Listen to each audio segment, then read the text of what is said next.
Okay, the live streaming's on, so I'm just going to set the recording going and then Okay. we can Hi, start. everyone. Hello. Hi, Hi.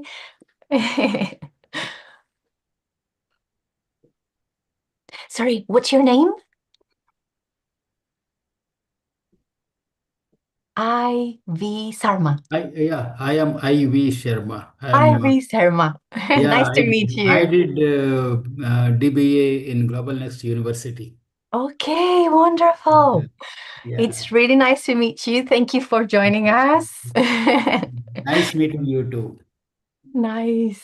And we Okay, have Paula. Charlie. Yep, Paula, we got the streaming going and we got the recording going, so we're ready to start. I'll let the other people in as they come in. perfect. Just a quick introduction to Paula. I met Paula some 10 years ago when she was on a small course that I was running in terms of starting up a business.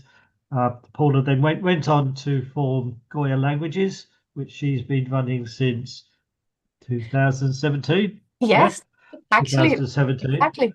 And this very much is the story of her experiences, both positive and negative, in terms of forming the business and where it is now. We have got people on live stream, and we'll have other people coming through. Uh, they'll just come in a bit late, but I've muted them on entry, so they shouldn't interrupt you. Over to you, Paula. Away you go. Thank you so much. Well, thank you for having me. It's a pleasure to be here. Greetings from London, everyone. And I'm gonna share my screen with you so we can see this presentation.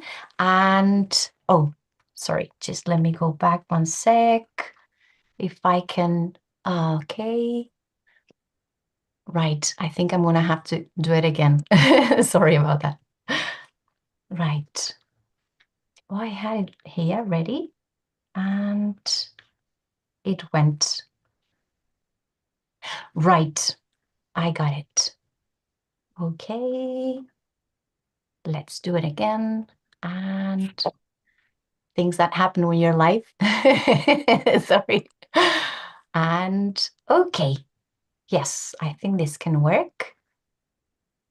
And okay, so welcome everyone. I'm Paula Ruiz. I am the founder and director of Goya Languages. I'm an English and Spanish teacher and the creator of the Goya Method. I'm also a speaker and the author of the series of storybooks, Goya's Adventures.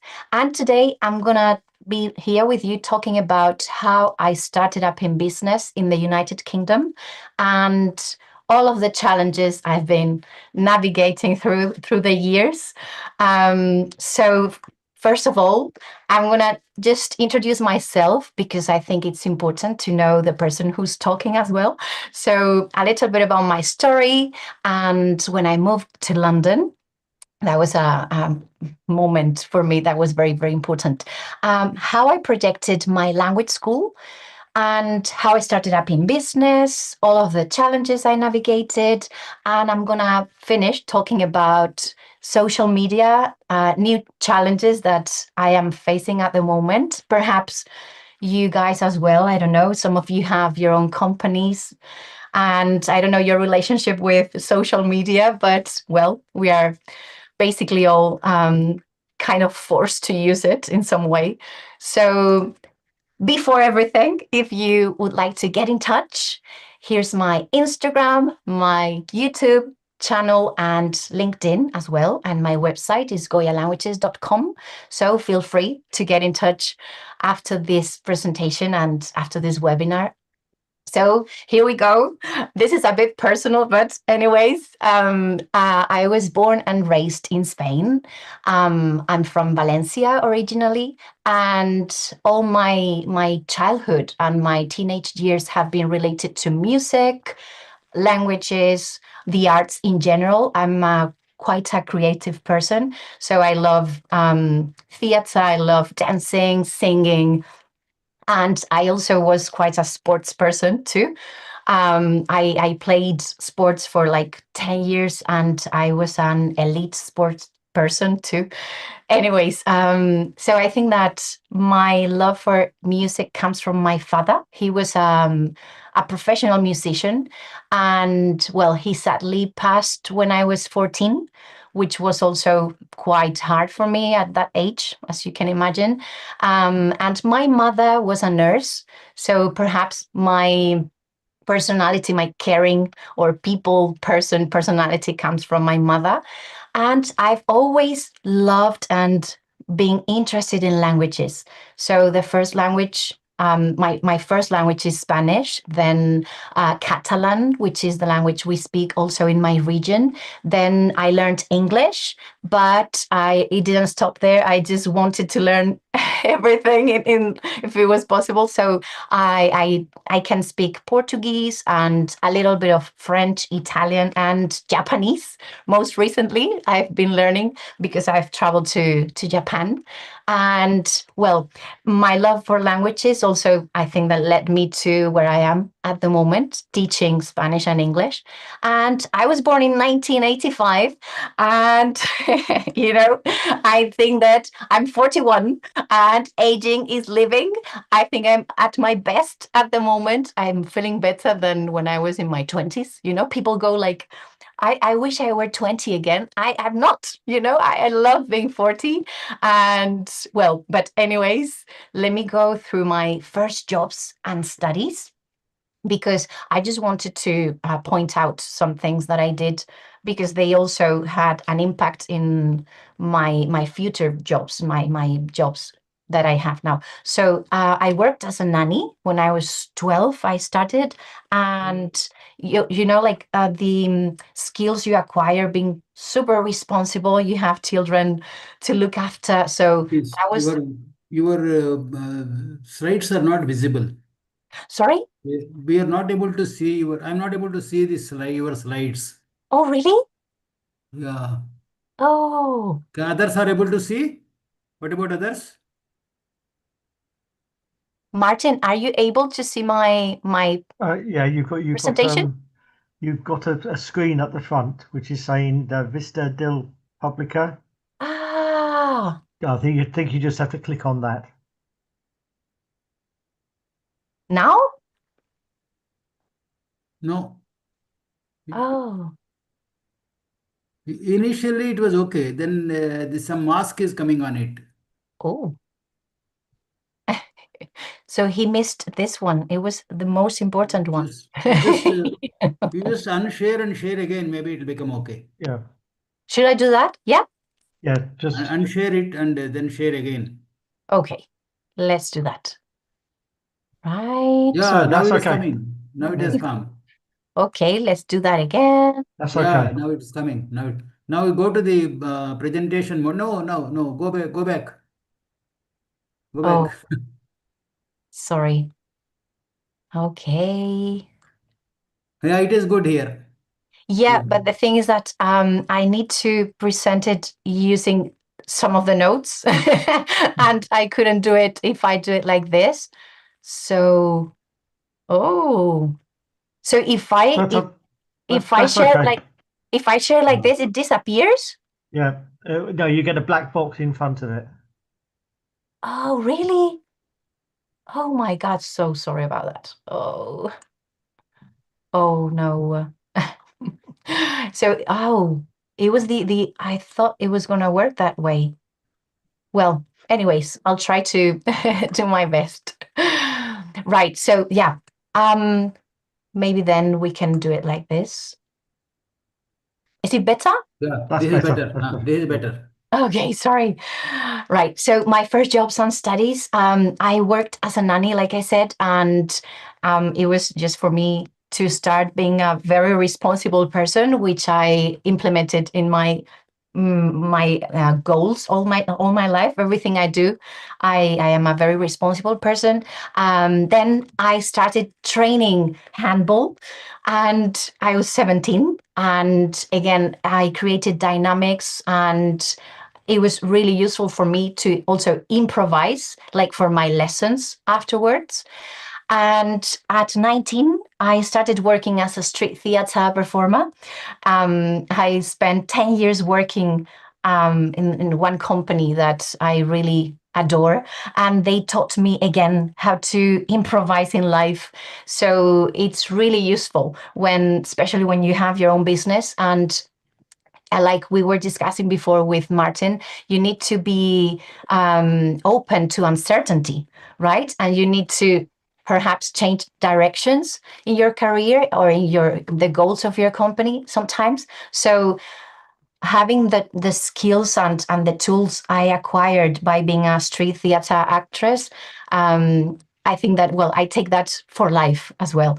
And well, then I studied modern languages. I graduated in English and I started working in some schools, but I felt like, I don't know, maybe this is just something in Spain, but I felt like the method was used to teach English to children was failing because they never had the chance to speak. So it's mostly teaching grammar and reading, but people don't really have the skills to communicate.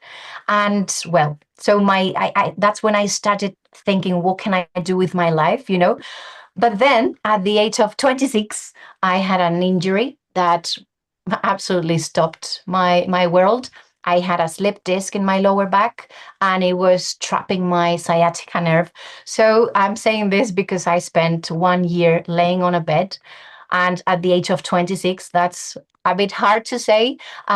So it was really tough, but at the same time, I had plenty of time to figure out what I really wanted to do. So I just thought I'm meant to be a teacher and I want to change the way languages are taught, at least in my country. So I did a master's degree in teaching English as a foreign language, and I continued to work in several schools for children mainly. And yeah, so after, I think I spent like 3 years creating my own materials, doing, well, I was quite lucky because at schools, they told me, you can do whatever you want. So I love that when people tell me that because it allows some room for creativity. And I had those first jobs, but I think it was during the crisis. I can't recall, but I felt I wasn't going to grow if I just stayed in Valencia. I had like extracurricular jobs, so no school was ready to hire me full time, and I started to get sick of that situation. And I'm not someone who just sits there. I just need to do something about it. So I thought that I had to just leave my country and move somewhere else where perhaps I would have more opportunities. And that's when I decided to move to London. So that was in 2015. I must say that I moved to London after my degree for a year, but at that time I was pursuing a career in musical theatre. So it was a total different story. It was a completely different story. So I'm going to focus on this one because in 2015, I packed my bags with my husband. We both moved to London. And at that time, I just felt like I really want to work as a teacher. I know I worked the previous time in hospitality. So after having my master's and everything, I wasn't keen on continue working for hospitality. So my husband got a job 2 days after in a bar, but I was just fighting to have a job as a teacher. And yeah, that's what happened. I was very lucky to get my first job as an English teacher. And I'm gonna talk a little bit about that job because it was for me a pivotal time, moment to lead me where I am today. So my first job as a teacher, as an English teacher, and at the same time, I got a certificate as a Spanish language teacher because I knew that in London at that time there were a lot of positions for Spanish teachers. So I didn't want to close that door. And also, it helped me a lot because today my school is a Spanish and English school. So about my first job, this is something that I will always cherish because it was really fun for me to get a job as an English teacher, being Spanish. That's something that is a bit hard to achieve, but I was teaching Chinese people, which I had never done because I always taught English through Spanish, right? It was the language I had in common with my students, and you always switch at some point. But here, I couldn't. So it was just basically me speaking English with people who I didn't know their first language. I didn't know Mandarin at that time. So, anyways, my boss just asked me to create my own materials, which meant creating contents for 4 hours every day for 2 months. So I was very happy to do that, but at the same time, when I finished that job, I was wondering how this man got these people coming to London. I would love to do that, and especially because I also have a lot of materials created. So what can I do with this, you know? And that's when I started in, yeah, some months later in 2016, I started to project Goya languages. So my first idea was to bring groups of students to London, especially from China. And I had no idea how to do that. But I I happened to have a cousin who was living in China and who was working in a university that was teaching Spanish and English. So I was like, okay, this is my opportunity, right? So I contacted him, we contacted the university, and everything was apparently okay. And yeah, so I just called my sister and said, would you come to China with me? And she was like, absolutely. So here we went. We went to China to try to speak with those students at the university and see if they were keen to come to London for summer, for 2 weeks. But once I arrived, I started facing a lot of challenges, a lot of inconveniences, and basically the university denied my access to the students because I wasn't representing another university.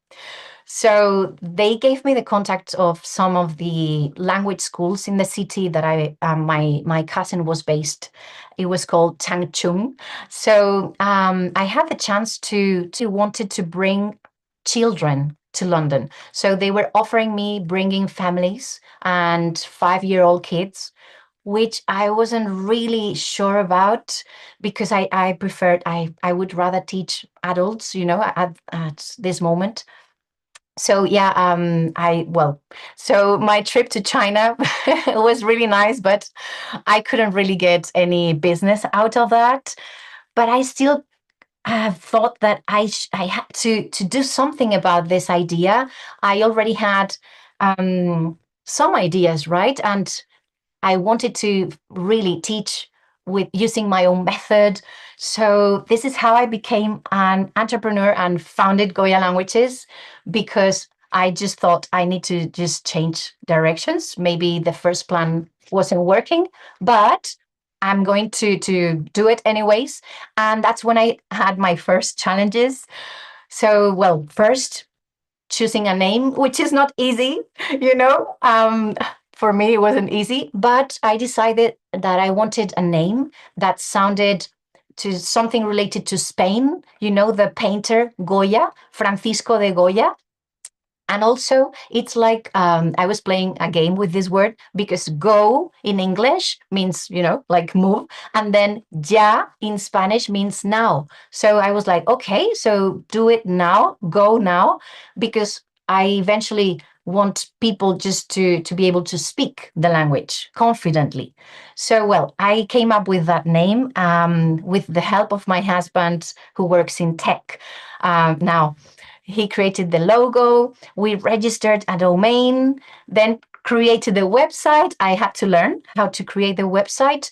I had no idea at the beginning, but I was very happy to be in control of everything because this is like my baby, so it's my project. I wanted to learn how to do absolutely everything. If I had to delegate something in someone else, I would do it, but at first I want to understand how things work. So yeah, I created the website. but I was lacking financial, marketing, sales skills. And that's when I found this course that Dr. Martin is a teacher of, and it was called Starting Up in Business at City University. And it really helped me broaden my knowledge, and open my mind, because I had no idea about those fields, if you like. I don't belong to that background, so for me, talking about marketing or how to sell something, it was like it was really difficult. So I need to thank Dr. Martin here for his help. And after that, I encountered some other challenges that come with wanting to have your own school, which are, for instance, searching for classrooms. This is really basic, and those are just my challenges. Maybe in other fields you don't encounter those, but I was blessed because in 2018, I was working at the same time for another Spanish school, and I was working as a translator. So those kept me, busy and getting some income. But at the same time, I couldn't afford a classroom in London. Everywhere I was searching, they were asking for £100 an hour.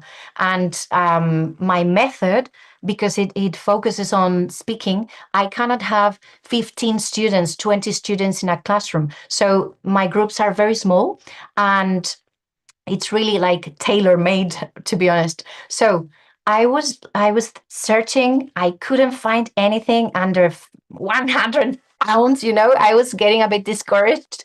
And then I received a phone call from a previous student from my previous school who left like a year ago, a year before. And then he said, Paula, I've got some news. What if we started a group, because now you have your own school? Why if we started a group and you guys could come to my office? So that's the way I could start with my first group of students. We went to my students' office every week for 2 years. So yeah, that's a way to start. I don't know if sometimes if you talk to people, they will help you out in the way they can. So that was really, really nice of him to do.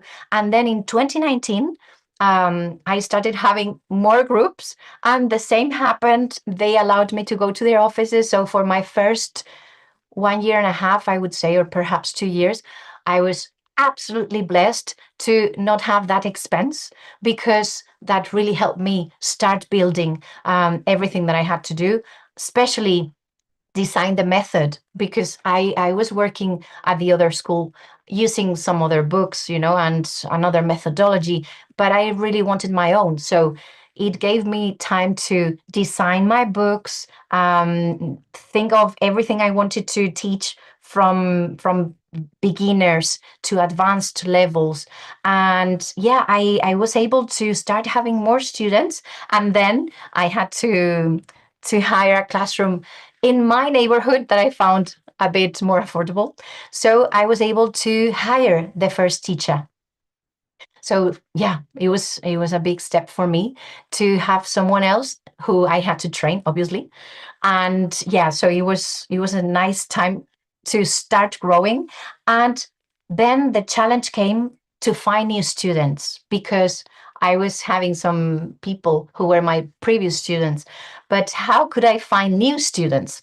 And in 2019, social media wasn't that big of a thing, it wasn't a big deal. So you really needed to look for different ways apart from word of mouth or Google. So I opened a group on Meetup. I don't know if you have heard of that. It is another social media platform. They have groups that you can create of anything, like gatherings for people. You can create something like, I don't know, people who like horses, right? And you just gather together and talk about that. So I created my first group. It was a language exchange, English, Spanish. And that started bringing a lot of new students. I was really utterly amazed, because I really could find a lot of new students that I didn't know, I would find through Meetup. So yeah, it was fantastic. And then I was able to, like I said, focus on my method, which is called the Goya method. Communication is a priority for me. So my students talk all the time in the class. They are not passive learners. So it's, for me, it's very difficult to do what I'm doing now because I'm used to be like, communicating, asking questions and they answer. But anyways, so I work on the students' confidence, self-confidence, which is important because when you're learning a second language, most of us as adults, we feel like kind of stupid or embarrassed to make mistakes. And in my school, mistakes are awesome. We love them because it means you're trying, right? So, well, we build self-confidence a lot, and that leads people to overcome the fear of speaking Spanish, speaking English. And yeah, so we don't learn grammar and vocabulary the traditional way. We just do it in context, which is way more fun. And yeah, I'm very, very happy with this method, honestly. Now that I'm learning other languages, when I was learning Japanese, I was asking my teacher if she could do something similar. Like, I wanted to learn survival Japanese. I didn't want to learn all of the grammar because eventually you're just gonna use the things, the daily things, right? You go to a restaurant, you want to order something, you go to a supermarket, or basic vocabulary and expressions that you need. But yeah, well, it's a different way of learning. And just something about our school, we have had so far over 500 students, which for me is remarkable. It's a lot due to the fact that our groups are very small, like I said. And 90%, this is something unbelievable, 90% have stayed for more than 1 year. And we still have 20 students since 2018. I don't know how, but well, I create new content every single week. I've been creating new materials forever, so I guess perhaps that's one of the reasons why they keep studying with us, because everything is new, so they don't get bored of the same topics all the time, or same grammar rules. And we've had 5 teachers. I have to say they were all women, but yeah, it worked wonders. It worked so well. We are just all of us like a wonderful community. We became friends. So yeah, more than students, I should say 20 friends still study with us because yeah, we love each other so much. And this is something that I also found very useful in terms of finding new students or new clients. I think it can work for any field that you are working on. If you create one group, you start creating a community on Meetup. We have had more than 50 Spanish English language exchanges called the Goya Exchange. But like I said, they gave me the chance to meet people like every single week. At first, at the beginning, um, I offered those events for free of charge. It was for a few months, but I don't really recommend doing things for free, honestly, because people don't commit. And when it was for free, I had like 30 people who said they were gonna join the event, and then just 3 showed up. So I was counting on a lot of people, like a big event, and then there were just like 4 of us. So I started charging, and it started working better, because when people pay at least just a small amount of money, they commit. So, well, we've had so much fun, and I've met wonderful people. And what happened that the pandemic hit, and I had to move all my business to an online business, which I had no idea how to do. But yeah, that's another challenge that I had to navigate. So at first it was quite scary, but then I just found out that I could reach people like everywhere around the world. And my first meetup, I had people joining from Brazil, England, obviously, Spain, but also from Scotland, Ireland, France. Well, my mind was blown away by the power of the online world, that we had at the same time people joining from Japan and the United States, if the time frame was good for all of them, But this opened a new whole world for me. It was incredible. So instead of just panicking, or saying maybe I have to close my business because everyone is online, so the competition is fierce, right? And you Google Spanish lessons, and I'm sure I'll be on page number 4 at least, so people won't find me because there are big schools that can afford to advertise themselves on Google and be on the first page. But at the same time, through that platform that I was mentioning, Meetup, and then having social media and other platforms, you really can reach a lot of people. So it's not a question of competing all the time with your competitors. It's about doing your thing and trusting that there are people there are enough people for everyone, for every company. There are consumers for everyone. So yeah, I had to adapt to an online business, and leave my comfort zone because I was used to teaching in person. I didn't know how to teach like this and reach fully my with my energy. I'm a very energetic person, and when I was teaching, I couldn't even sit down. I was all the time like moving around, and then I was sit, and I was like, oh my god, how can I adapt to this situation and trespass the camera, right? It's a different approach. I don't know, but anyway, I just trusted my gut. I think something you should always do if you allow me that advice. Trust your gut, and I started doing the things that worked for me. And at some point, my students were like, "Oh, but we missed the physical contact." And I was like, problem solving. I'm good at that. I'm going to create immersive courses in Spain. And we also had book clubs in person. We gather every time there's a Spanish cinema week in London, or something that there's an exhibition, or so we still try to keep like physical contact, like in touch. But at the same time, I think this online business works amazingly well, so I wouldn't trade it for anything.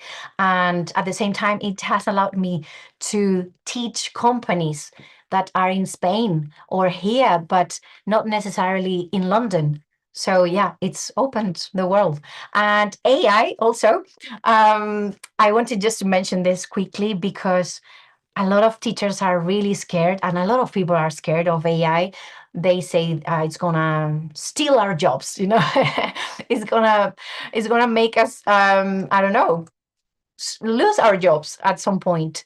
And a lot of people are studying on Duolingo and that stuff, and those apps. But I think there's nothing like hiring a teacher who knows your needs, who can adapt to your needs, and also, what about when you're learning a language? What about the cultural thing? What about the side, right? What about humor? I just, I'm obsessed with this, but I think that every lesson has to be fun. When you're teaching languages, make people laugh. So that's something AI can't replace. And I'm working with AI on my favor. In my favor, sorry. I'm trying to use it as a tool, instead of seeing as an enemy. That's my, I don't know, my perspective at the moment. And oh, yeah, sorry. And I also wanted to mention main challenges that I've had along the way, which are rejection. Those are more like personal challenges, that have to do with personality, right? When you hear the word no from a client and then you hear it from another client. So you're rejected several times during the day or during the week. Sometimes your ego comes in the way and you go like, "Oh, you know what, don't say no again, that's your ego. So forget about that. Keep working. You're gonna hear no's many times, but a no now doesn't mean a no in the future. I've had students who have told me, "Oh no, Paula, I cannot join your courses at the moment." Anyways, um, and they have joined my courses a year later or 2 years later. You just have to be there, be constant, be in their minds, because you never know when people are going to say yes, right? But be prepared for lots of rejection and don't take it personal, because it's not personal. Just try to find new clients. And also, I would say something very difficult to do is to stop worrying. It's really difficult to do. But at the same time, I think we need to trust the process, right? When you start up in business, you need to adapt yourself all the time, not to worry too much, because sometimes your worries come out of fear, your personal fears or insecurities. So try to identify if you are worrying because it's your personality, or if it's because it's really, something that you're facing a problem here. Right. And never forget what moves you. Very important. Find enough reasons to wake up every morning and be determined. I don't say motivated, because I think motivation is overrated. Motivation is something that comes and goes, and you cannot rely on that. So I would say be determined and find those reasons that really move you and that you want to change the world with your company, with your project. And also, number 4, look after your health. This is something difficult to do, especially your mental health. Having your own company sometimes feel lonely, I would say. And perhaps you don't have enough peers or friends who understand what you're going through. But it's really important to keep yourself keep your health as better as possible, as good as possible. And yeah, have in mind that there are times where you might feel sick or ill. Those times are for you to rest. So find times to rest. We were discussing about this with Dr. Martin, because for us it's really difficult. We never stop, right? It's very difficult to stop, but it's something that I'm trying to work on. And number 5, imposter syndrome. Perhaps this affects more women than men. I don't know. And then we tend to underestimate our services or undersell our services, our products. And that's something that last year I decided to start valuing more my services, my worth, right? So yeah, don't let the imposter syndrome take your space, and try to believe in yourself, because if you are starting something or if you have something going on, it's because you are perhaps an expert on that field, right? So you know what you're doing. And what else, if at some point you feel lost, I had this moment 2 years ago. I started receiving a lot of rejection, like no's from some prospects. I think I had like 20 people inquiring for courses in December, and 19 saying no in January, So that was a tough time. And I spent like 3 months a bit, perhaps not lost, but like, okay, should I change my direction? What should I do to find new students? Because I was able to keep my previous students, but not to really find new ones. So look for mentors, read more books, watch tutorials. There are a lot of people going through what you're going through, perhaps.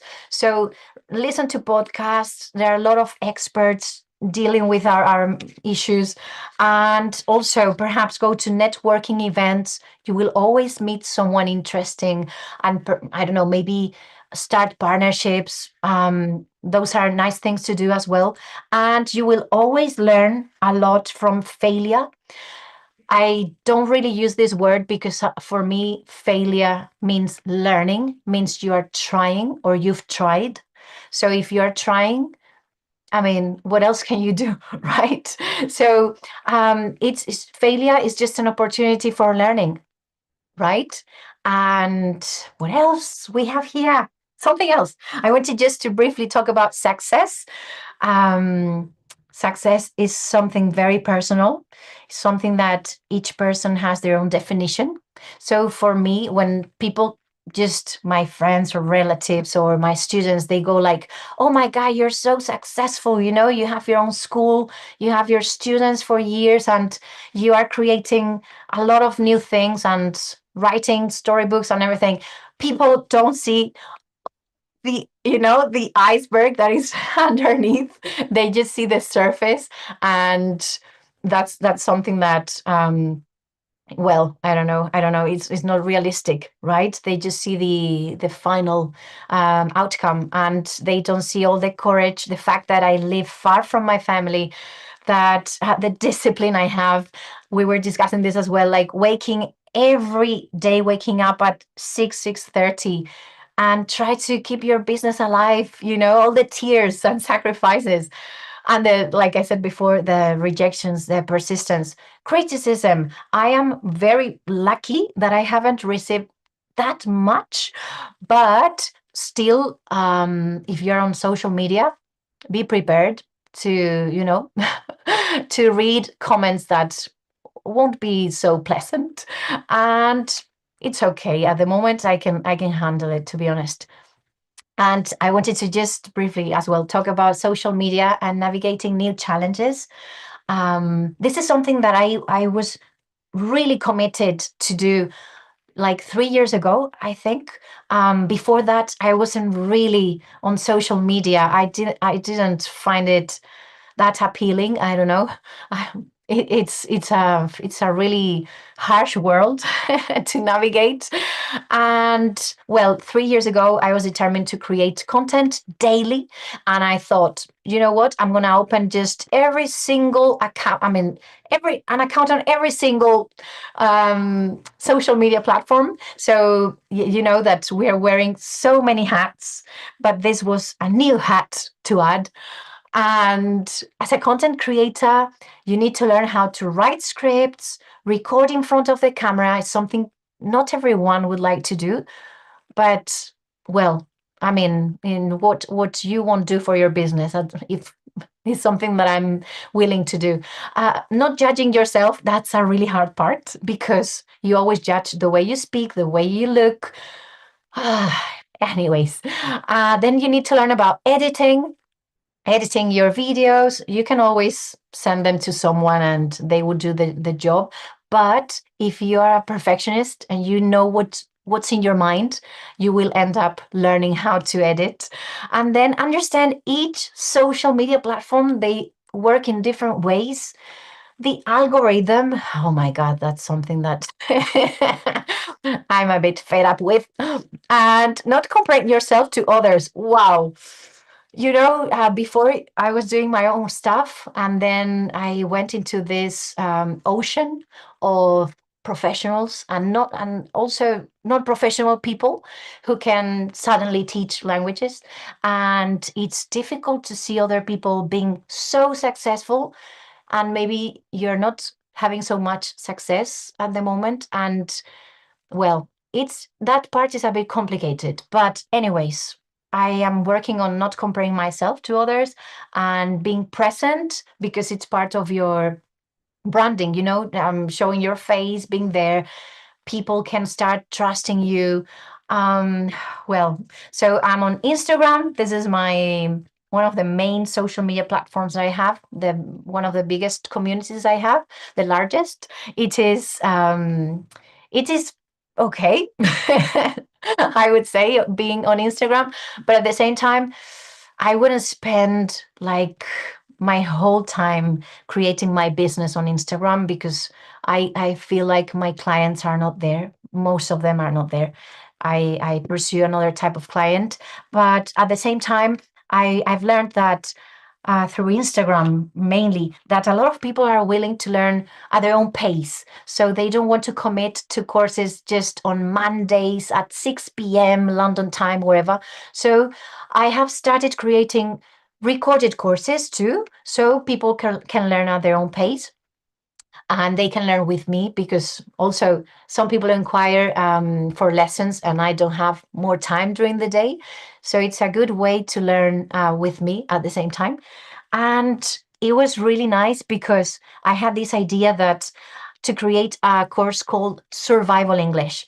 It is mainly focused on traveling. So people in Spain struggle a lot to speak English when they travel. They have like very little English. And I created this course, but I thought I'm not going to try just to sell it one by one, like person by person. I'm going to partnership with travel agencies because they are the ones who offer everything to the travelers, right? So why not offering a short course in English that allows travelers to study English, but like in a very practical way. So yeah, I'm partnering with some travel agencies. I'm very lucky for that. And just one more thing that I'm working on is I'm creating storybooks for children. And I also had to learn how to edit books. Well, it never ends. The learning never ends. I love it. I'm just fascinated by the amount of things that I've been able to learn thanks to having Goya languages. And also, these books are going to be in schools, in libraries, and they are bilingual books. So my main goal is to bring children the opportunity to read in both languages. And yeah, I don't know, I'm always dreaming that cultures can get together because we have more similarities than differences. And that's something that I want to, I don't know, to express with these books, that, the love for all of the cultures, all of the languages. And yeah, that's pretty much it from me. But I don't want to say goodbye before just mentioning one of the mentors that I've had. He doesn't know, he passed away actually, but I've listened to his podcasts so many times. He has this phrase: I could, I should, I will. And for me, this is something that I repeat myself over and over again. I would like you to do the same at some point when you're doubting or you don't really know if you're going to do that thing that it's in your mind. Just go for I could, I should, and I will, because I truly believe that you could, you should, you will, you are enough. We are all enough.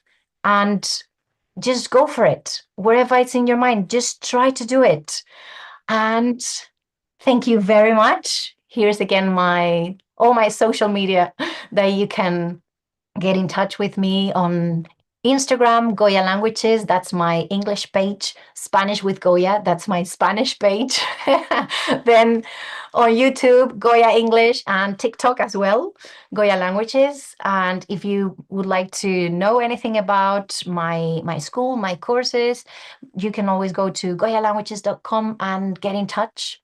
And now I guess that perhaps some people have questions. Or Dr. Martin, thank you so much for this. Paula, thank you very much for that. That was very inspirational.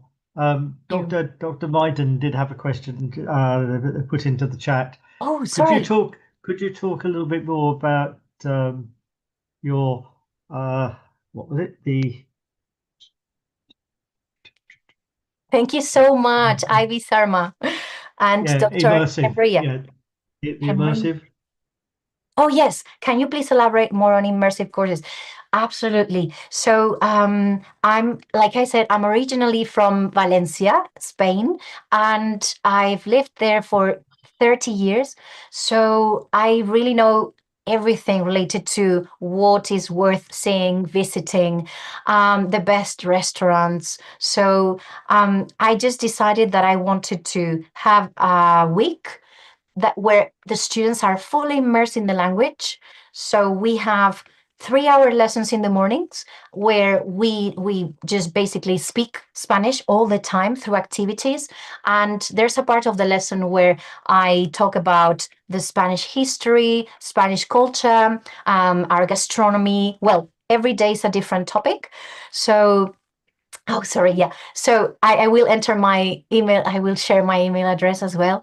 So I have that part of the day where students have a bit more like structured thing to learn and practice the language. And then every afternoon and evening, we do a different activity. So we go sightseeing, but with an activity that it's like a treasure hunt. So students have to pass like some challenges and they ask questions to the locals so they can interact. So I thought everything, the whole program, though in a way that they interact with the people, because I've seen some courses where people study the language in the morning in the classroom and then they are just left out in the evening and they don't really practice because they are not I don't know, they don't have the nerve to go in the street and just talk to random strangers. So everything is very organized, well organized. And then we have like a flamenco class. Flamenco is the typical dance from Spain. It comes from Andalusia, honestly, but it's very famous around the world. And there's another time where we have a lesson by the beach. We discuss about the arts. So, well, I really love those courses. And this past May was my 7th time. Every time, it doesn't cease to impress me. People just get like friends in 2 days because of the amazing vibe and environment that we create. And yeah, it's absolutely remarkable. It's wonderful.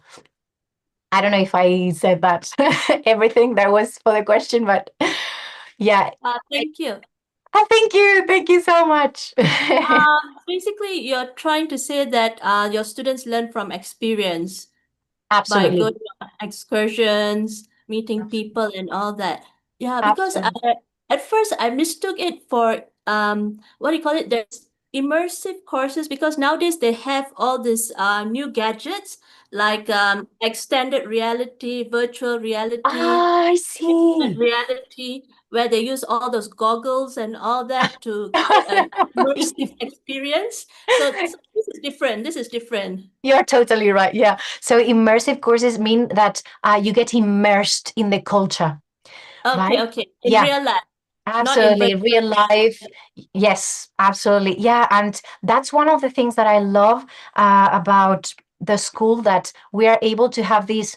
It's not completely hybrid, but we have our online courses and then we meet in Spain, with our wonderful weather, wonderful food and everything. And we spend time together and it's priceless. I just love it.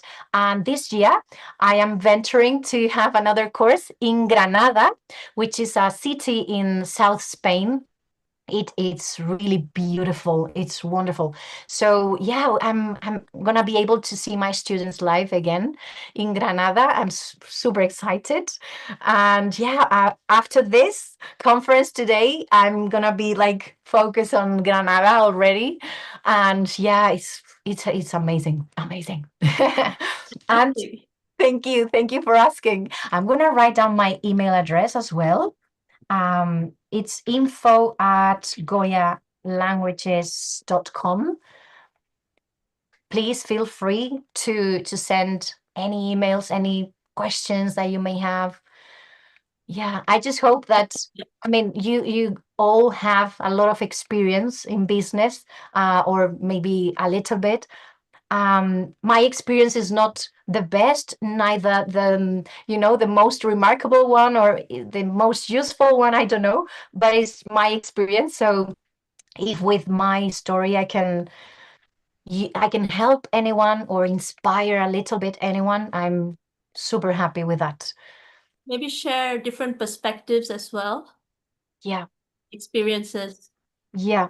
Yeah. And it's something that I would love to. Oh, I didn't mention this, sorry, but I've attended several networking events through organized by a platform called Digital Boost. I'll write it as well here. This is not something that they pay me to do, but Digital Boost and Enterprise Nation. Those are platforms where you can receive mentoring for free in like anything that you want. If you want to discuss about marketing or about a new strategy or a new business plan or anything you want, there are a lot of professionals that just basically offer themselves to give you some guidance for free. And yeah, the platform gets some kind of finance. I don't know. They are funded by institutions.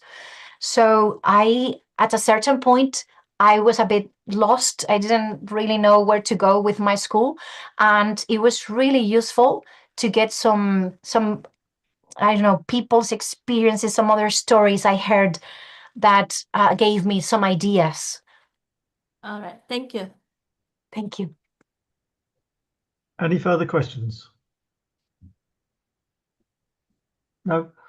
All right. Thank you very much, Paula. That was very, very inspiring. Thank you. Thank you.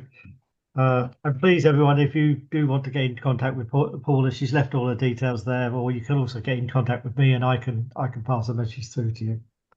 Okay, everyone. I know it's a little bit late in Malaysia, but thank you very much for attending, and there are people attending on the stream as well. So thank you, everyone, and we'll see you next time. Thank you so much. Thank you. Okay. Thank you very much. Thank you. Thank you. Very useful. Bye. Bye. Thank you. Bye, Paula. Bye, Martin. Thank Bye. you so Bye. much for the opportunity.